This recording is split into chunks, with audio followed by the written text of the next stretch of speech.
Hey folks, Scott Walters here. Welcome to another episode of Project Brutus on the Bulletproof Garage. In this episode, we are focused on one task and one task only. Disassembly of the ZF5 manual transmission that I sourced for Project Brutus, all right? This is the first part of a multi-part series of the tear down and rebuild of this transmission. And I'm going to show you how you can do this in your garage without sourcing a bunch of fancy and expensive specialty tools, all right? So, sit back, relax, and enjoy the ride. Here in the Bulletproof Garage. All right, folks, this lump here is a 1995 or 1996, I forget, ZF5 transmission that we're going to rebuild and install in Brutus. Now, the year of this is actually fairly important because there were two different types of ZF5 transmissions installed in F350s from 1987 to 1997.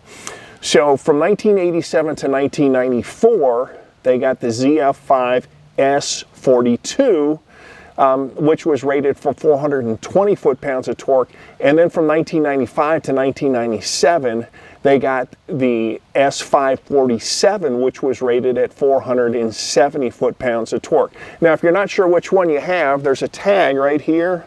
Is that it? Where is it? That must be it right there. I can feel it. Okay, so check on the tag right there and it'll tell you whether it's a 42 or a 47. All right, so this is the 47 and that's what I sourced for Brutus because they are capable of handling a little bit more power. And, you know, if we end up turboing the engine that's going in Brutus, we're going to need this. Now, this particular transmission, again, it came out of a 95 or 96 F350, but it was a parts truck and I really don't know anything about it, all right? The guy that I got it from never drove the truck. He got the truck, you know, non-running condition and just parted it out. So it could be complete junk. I hope not because I paid $800 for it and that was actually not a bad deal for an S547 four-wheel drive ZF5. Okay, so looking it over, it's filthy, which is fine. When I drained the oil, it didn't look bad. You know, I didn't see any chunks coming out. It wasn't obviously full of debris, so that was good news. And also, I noticed that in the rear housing, in the main housing where it mates right here, if a transmission has been apart, usually the rebuilder will end up putting some RTV here, and then you'll see it squished between, you know, on the parting line here. I'm not seeing that. There's sometimes RTV up here as well, where these, where you remove the plugs. I'm not seeing that either. And you also see it sometimes on the shifter housing, where the shift tower bolts in, not seeing that. So I'm guessing that this transmission has not been rebuilt, and frankly, from my perspective, that's good news. I'd rather something that nobody else has been into, all right? So, so the first thing we need to do, this big honking PTO needs to come off. This transmission weighs about 175 pounds without the PTO, all right? So it's unwieldy. It's not like a aluminum case Muncie or an old school aluminum case Boardwater T10, all right? Something that you can sort of crawl under your muscle car and bench press into place without any trouble. I mean, this is a lump, all right? And I need it to be as light as possible, so that PTO is coming off first, all right? So let's get after it.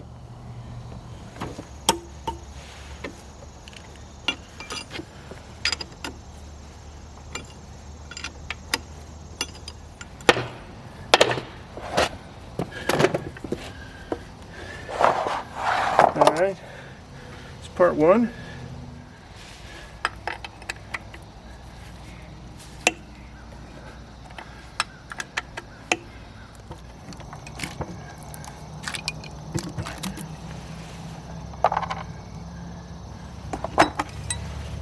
All right, wasn't easy, but it's off.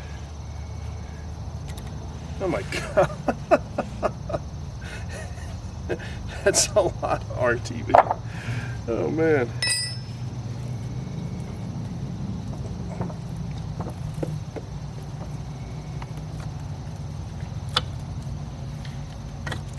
God. Look at that stuff.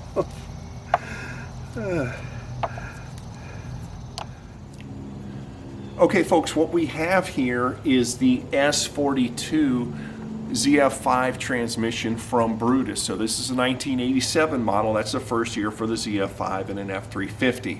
I'm just using it now so I can show you how to remove the shifter and the shift housing or the shift tower from the ZF5. One thing I do want to point out to you is it looks like somebody's been in this transmission at some point. So there's some RTV visible here where the main case mounts to the rear case, and there's also RTV here where these plugs are. All right, so somebody's been in here at some point, so just an FYI if that kind of thing is important to you. So the first thing I'm going to do is there's some Allen head bolts here.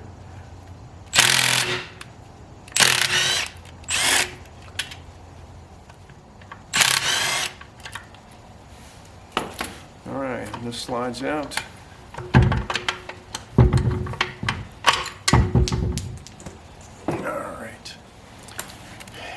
And then we'll remove the shift tower.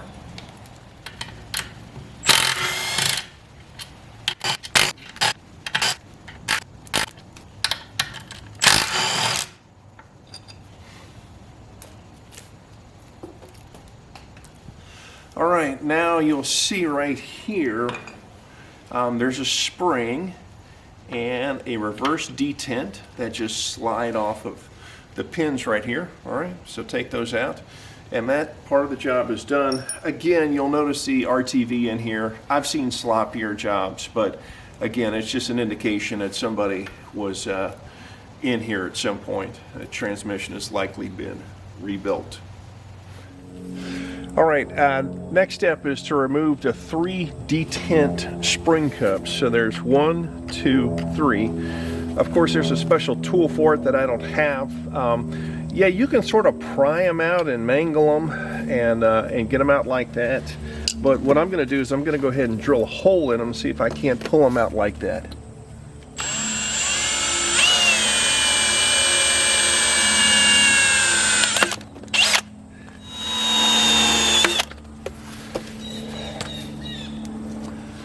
All right, see if this works.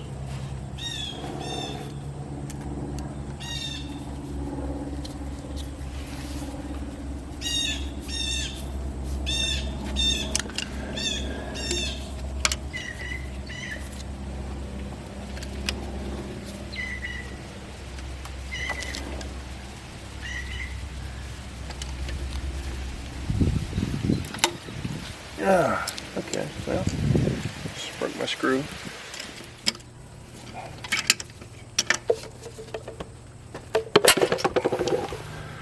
All right, that's one. That's what it looks like right there. And there's a spring behind it. All right. Oh, here it comes. Yeah, looks like I'm going to need a new spring there. There's that cup. All right, well that's done. Just bled a little bit. Not broke, but tweaked 2 springs. We'll have to source some new ones, and tore up a bunch of screws and broke 1 drill bit. The drill bit was probably operator error. Matter of fact, I know it was. And the rest of it, it's just working on old crusty, rusty, grimy stuff. Par for the course, folks. Okay, reverse gear idler shaft bolts are next. Here and here. And that's an Allen head.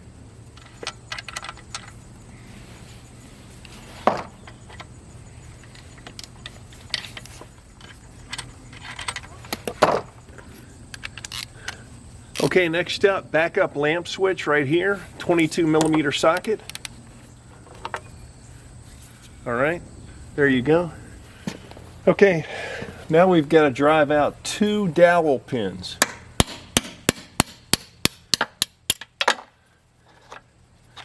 That's one, and over to the other side of the transmission, and there's our other one right there. All right, this dowel pin needs to come out this way, so I'm not going to flip it over.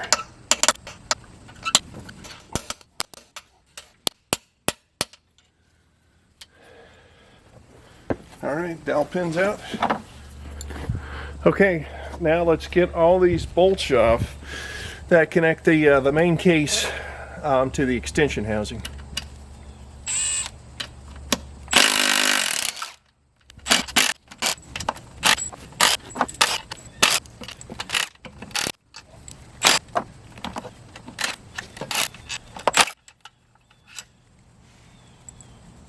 All right, I'm going to leave 2 of those in place.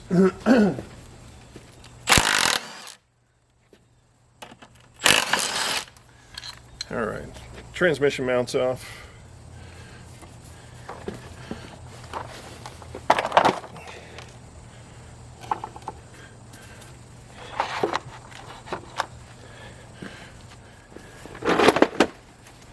All right, now I'm going to remove the last 2 bolts if I can find them. Here's one.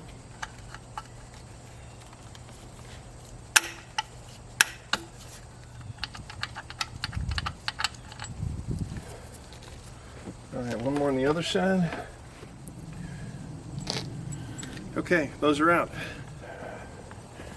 Okay, now in theory, the main case should just lift up off of the extension housing with all the gears remaining down here. All right, I know that briefs well, but since this doesn't have any RTV holding these 2 together, maybe it won't fight me. So cross your fingers. Oh, here we go. And hooray! All right, next up is the reverse idler gear. All right, that comes out like so, and here's your gear, and there's 2 bearings that come out with it. All right, next up, main gear, shift rail, and fork. Pops out like so. Next up is the 3 Allen head selector plate bolts. So you got 1, 2, and 3.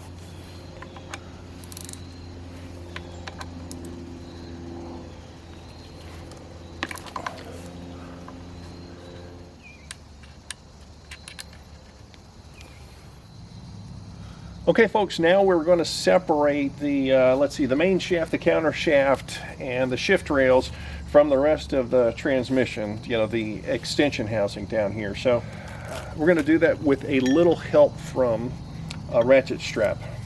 All right, and that's going to keep everything together.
The counter shaft,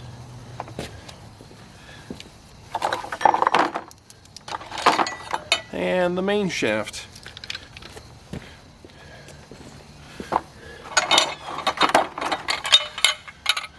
Shift rails and forks.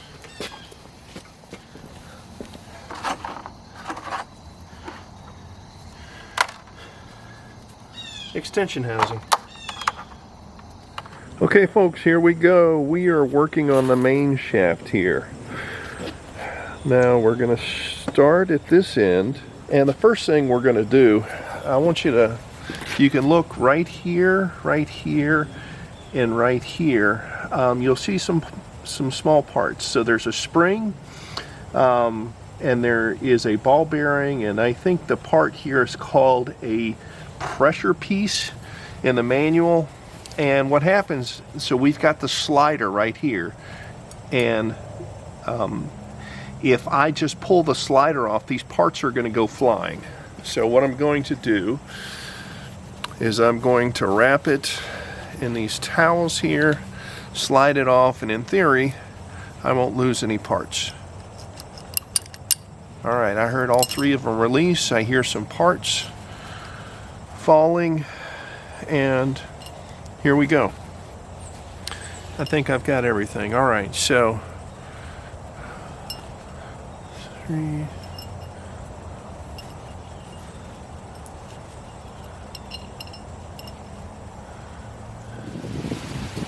Alright, next up we're going to go ahead and pull this bearing off. This is the input shaft pocket bearing.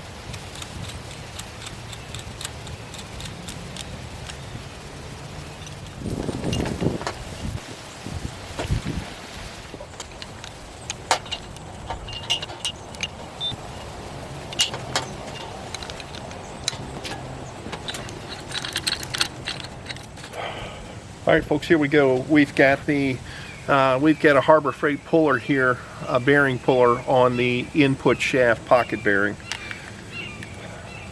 So let's go ahead and get that off.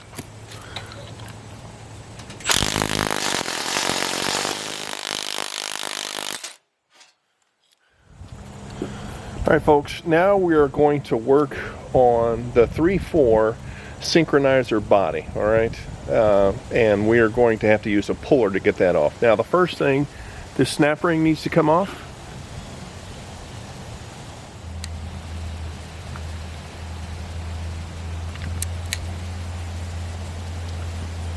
Alright, now that's off. Alright, we're going to need a puller for this next part. Alright, so you've got three things that are coming off here. So this is the 3/4 shift body, right? And then there's a synchro, and then there's third gear.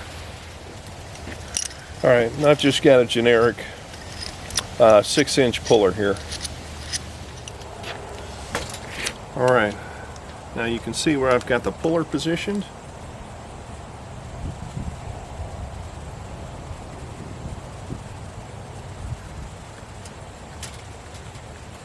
Oh, that's just coming off my hand.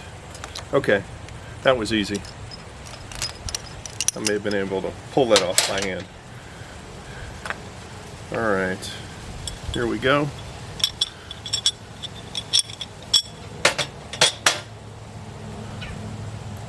And here we go. Okay, yeah, and this is third gear right here.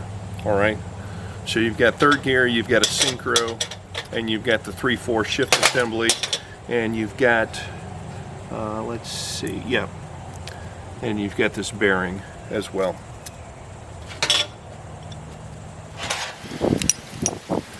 Okay folks, now we've got a bearing spacer, a thrust washer, and this is second gear right here. So same process as last time. Again, this is a 6-inch puller. Alright, as you can see, I had to get the main shaft secured because I wasn't making any progress out there on the bench.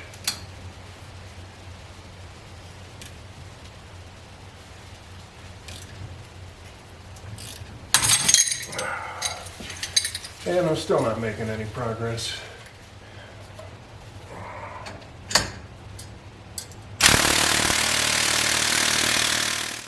That's coming.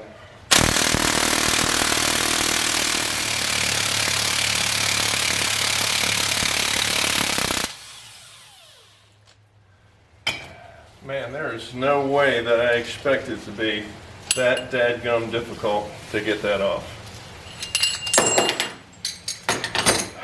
Alright, so thrust washer, bearing spacer, and gear.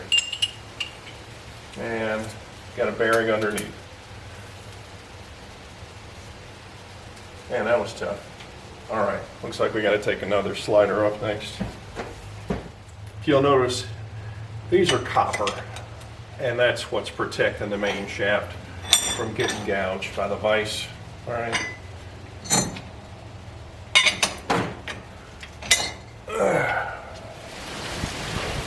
All right, folks, next up we've got another slider. So same deal here. Let me get a few towels so I don't lose the small pieces.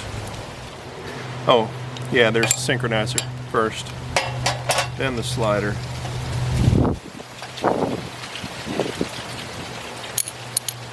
All right, I hear all the pieces falling out. Okay, got those. Slider. Next up, looks like we got a snap ring here. All right, let's get this snap ring off.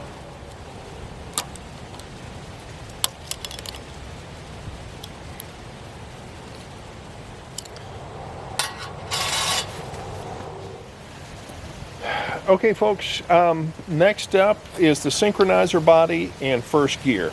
And I've got a new toy. The 8-inch 3-jaw puller wouldn't actually reach. It was maybe about, I don't know, almost 1/4 of an inch short here. So I went to Harbor Freight and I picked up this thing. I don't know that I need anything this substantial, but it means business though. This thing is a beast. Oh yeah, that's coming. Nothing to it. I think that's it. You know, when you get tools like this, folks, the intimidation factor plays in, all right? The parts, see this thing right here, and they say, I'm not even going to put up a fight. Okay, so here we go. Synchronizer body, synchronizer, first gear, and the bearing. All right, now we need to flip it over and come at it from the other side. All right, next up, folks, let's get rid of this bearing.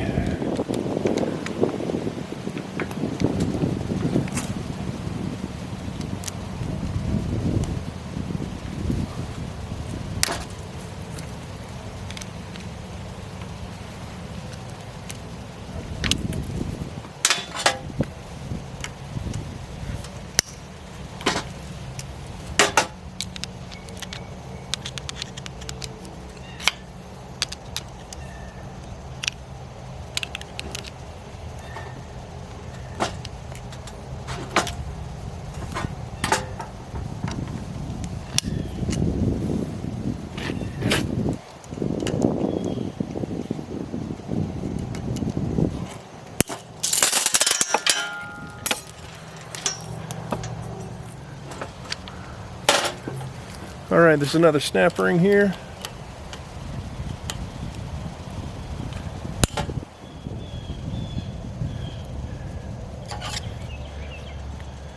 Got that. All right. And now we need to get this guy off.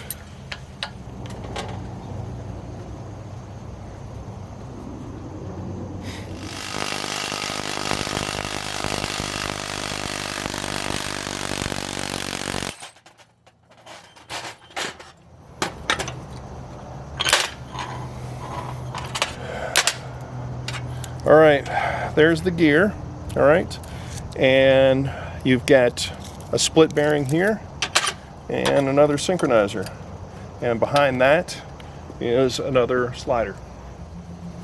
All right, same deal for the slider.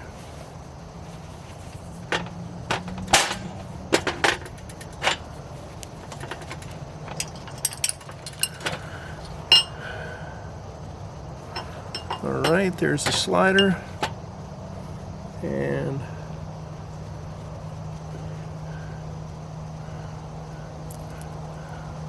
those bits too.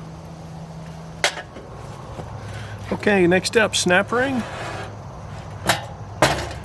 Let's get right here.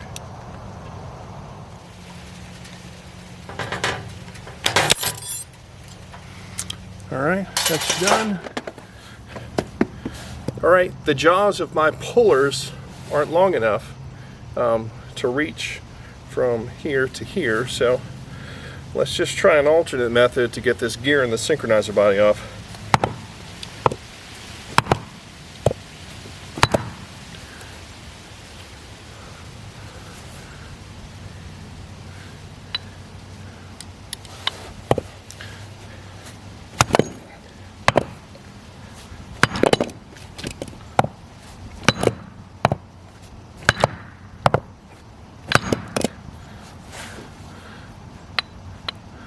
Alright, it's actually coming a little bit.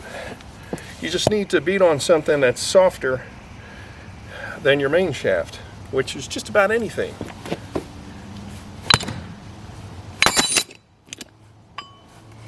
Alright, and there you go. Main shaft done. Looks pretty good from here. Alright. Moving on. All right, folks, working on the input shaft now. We got to get this bearing off.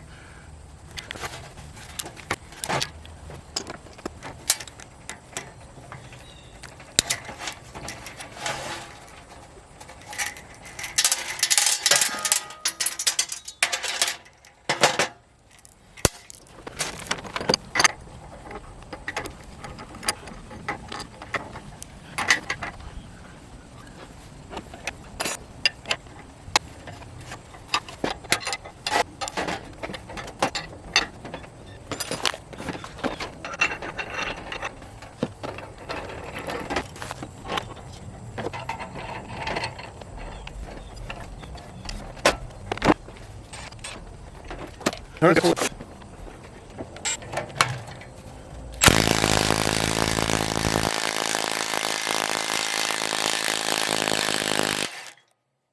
right. That was easy enough. Okay, folks, I'm still on the input shaft here, and there's a seal under here that that pops out.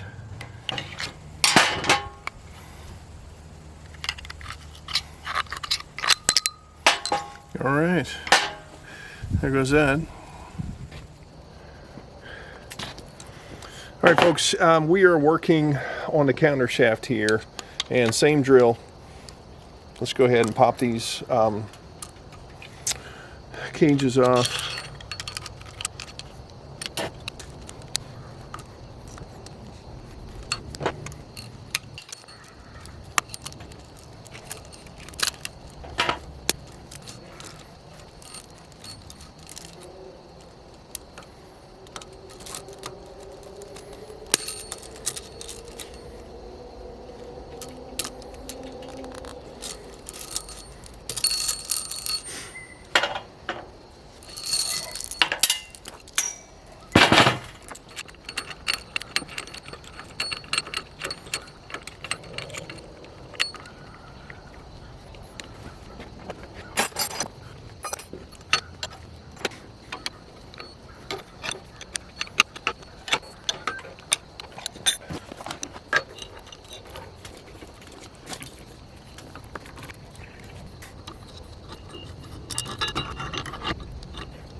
Okay, that's off. And flip it over. Let's do the same to the other side.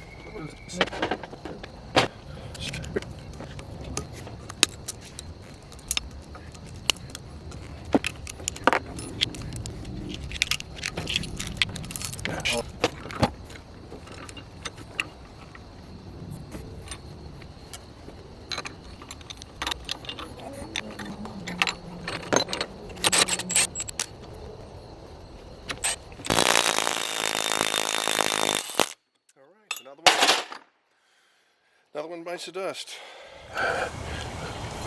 Okay, folks, continuing with the disassembly, we've got a few things to remove from the extension housing. So we've got two races. We've got a medium-sized race, we've got a big race here, and we've got a bearing, and we've got a seal as well. So we're going to start on the races. And the The first issue is, you know, why do you even remove the races anyway? I mean, these things, they look really nice. I can't see any scuffing, any pitting, and why not just put new bearings in these old races? Well, the accepted answer to that, I think, is, hey, if you're going to install new bearings, install new races as well.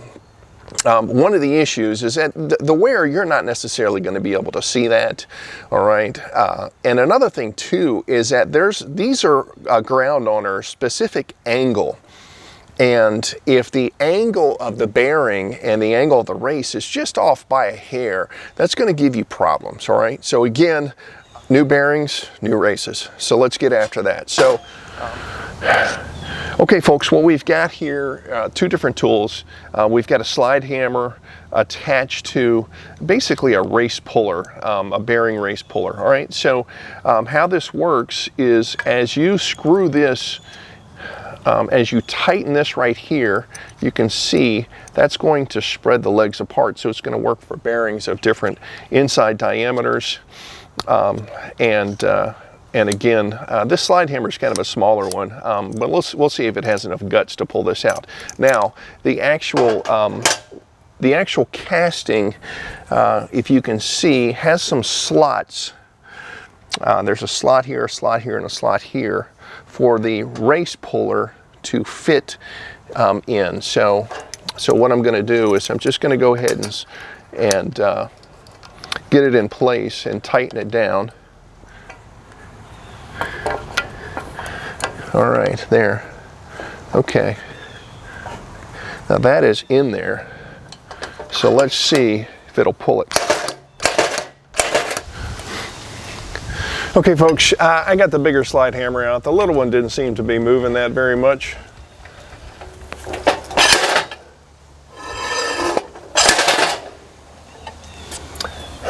Yeah, that moved it.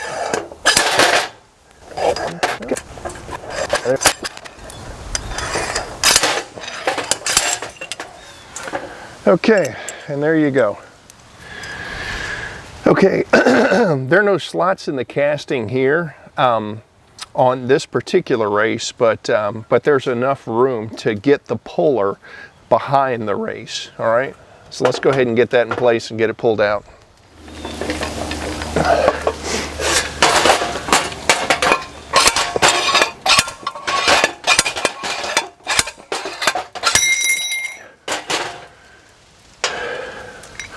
Okay, success. All right, folks, we got another bearing here. This one sits a little proud of the case. So again, let's get a measurement and see, just in case that there's not a lip under there that it sits on. So, all right, I'm getting 0.085, so 85 thousandths. Well, let's try that again. Okay, I'm getting 91 thousandths, all right? So 91 thousandths is, this sits proud, all right, of the case right here. So what I've got is a blind hole bearing puller, something you might use to pull a pilot bearing or something. All right, I'll post the part number here. And it, basically all you do is you see the prongs as you tighten here, the prongs are expanding. So basically you get it in there and tighten the prongs. Oh, you'll see.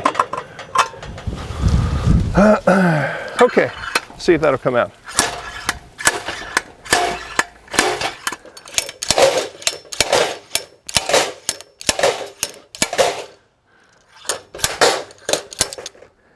All right, and there we go. All right, finishing up disassembly on the main case.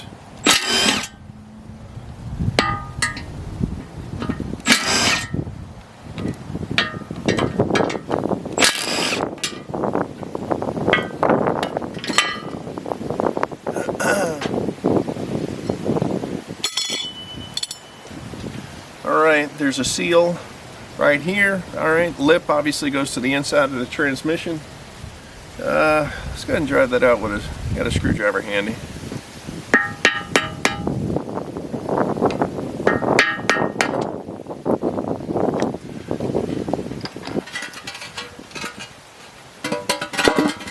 Okay, yeah, I'm gonna need to do some cleaning under here.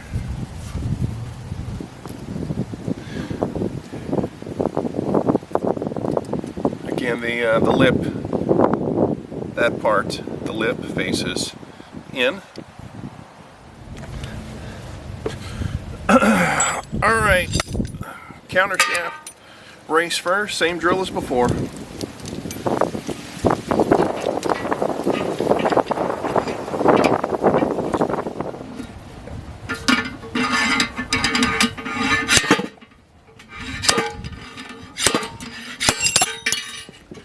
Okay, now what we have under this race is a shim, all right? And the shim is there to set the proper preload. So we're gonna set this aside with the race. We'll get a measurement here shortly. Actually, no, where is my, oh, okay, here we go.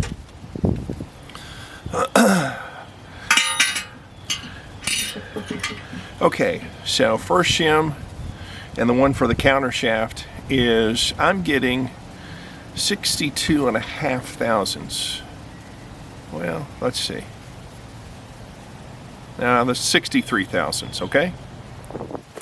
Now, under the main shaft race right here, there is a, I don't know, it's an oil slinger or seal of some sort. So it's a thin piece of metal, and I'm not sure how I'm going to get the race puller in there, but let's see if it'll work just like so.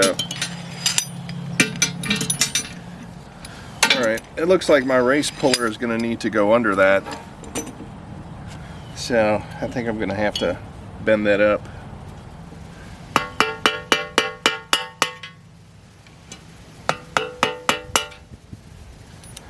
Alright. You can see I've sort of mangled that, and now I'll see if I can get the race puller in behind there. Folks, here's a problem I'm dealing with now, trying to get this race out.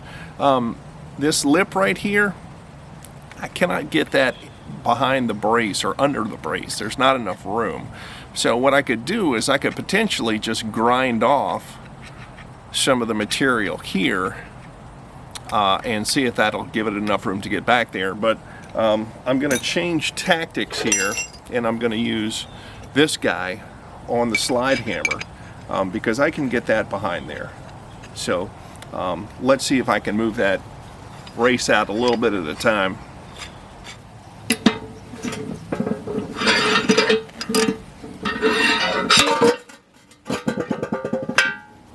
Oh yeah, I think that moved it.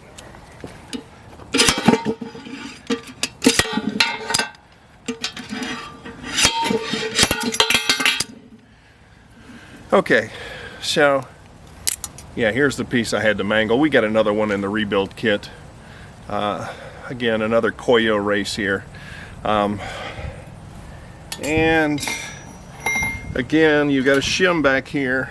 So let's get a measurement on this guy. 54 thousandths. 54 thousandths? Yeah. And we've got one more of these bearings right here to go. All right, so we'll pull it just like we did the last one.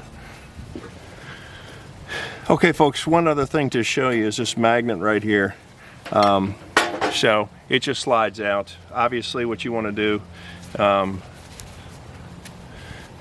you want to get it out of there and clean up all the grease and metal particles before you put it back in.